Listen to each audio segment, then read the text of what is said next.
আজ মে দিবস। বিশ্বজুড়ে দিবসটির আনুষ্ঠানিকতায় বছরের পর বছর পার হলেও শ্রমিকের সম্মান কিংবা উপযুক্ত মজুরি নিশ্চিত করা যায়নি আজও। শ্রমিক নেতারা বলছেন, আন্দোলন চলে দর কষাকষি, কিন্তু শ্রমিকের কাঙ্ক্ষিত জীবনমান আর মেলে না। উল্টো জীবনের ঝুঁকি নিয়ে সভ্যতাকে নির্মাণ করে যাচ্ছেন যারা, তাদের দায় শেষ পর্যন্ত এড়িয়ে যায় রাষ্ট্র কিংবা সমাজ। অনিশ্চিত ভবিষ্যতের আশঙ্কাকে সঙ্গী করে তবু কিভাবে আগামীর স্বপ্ন বনে যান শ্রমিকরা, সেই প্রশ্নের উত্তর খুঁজেছেন জান্নাতুল ফেরদৌসী। ক্যামেরা ছিলেন আমিনুল ইসলাম বাবুল।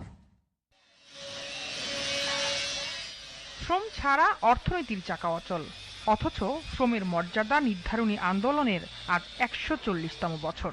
শ্রমিকদের হাতের ছোঁয়ায় বদলেছে পৃথিবী, বদলেছে দেশের অর্থনীতি। কিন্তু নির্মম সত্য হলো, প্রায় ১৫০ বছর পরেও বদলায়নি শ্রমজীবী মানুষের অধিকার বঞ্চিত হওয়ার গল্প।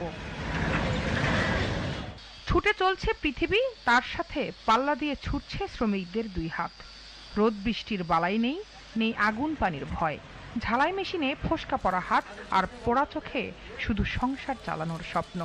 তবুও রেহাই নেই অভাব আর অবহেলা থেকে। পায়ে সমস্যা হয়, হাতে সমস্যা হয়। চোখটা জ্বলবে, অনেক কাপ খুব খারাপ কাম, চোখে ক্ষতি হয়। স্যালারি পাই আপনার 18,000, যে 18,000 টাকা বর্তমানে কিছুই হয় না। কত শ্রমিক দিবস আসে যায়, তাদের ভাগ্যের চাকা আর ঘোরে না। এখনো বঞ্চনা থেকে মুক্তির আকাঙ্ক্ষা নিয়ে দিন কাটাচ্ছে শ্রমিকরা। সুরক্ষা নিরাপত্তার পাশাপাশি বাজারের সাথে মজুরি সামঞ্জস্যের দাবি তাদের। আমার হাতের যে অবস্থা, পায়ের অবস্থা, এই কাঠ ফাটা রোদে এগুলো আগুনে জ্বালাইতে যে কোনো সেফটি নেই। আমরা পরিবারের মায়া ত্যাগ করে এখানে আসছি, পারিশ্রমিকটা পাই, এটা নিয়ে আমরা অসন্তুষ্ট। দাবি এতটুক, শ্রমিক জীবনের ভিতরে শ্রমিকের উপর একটু খালি ফলোটা করলেই দেখা যাচ্ছে একটু ভালো থাকতে পারবো, 4টে ডাল ভাত খেয়ে বাঁচতে পারবে।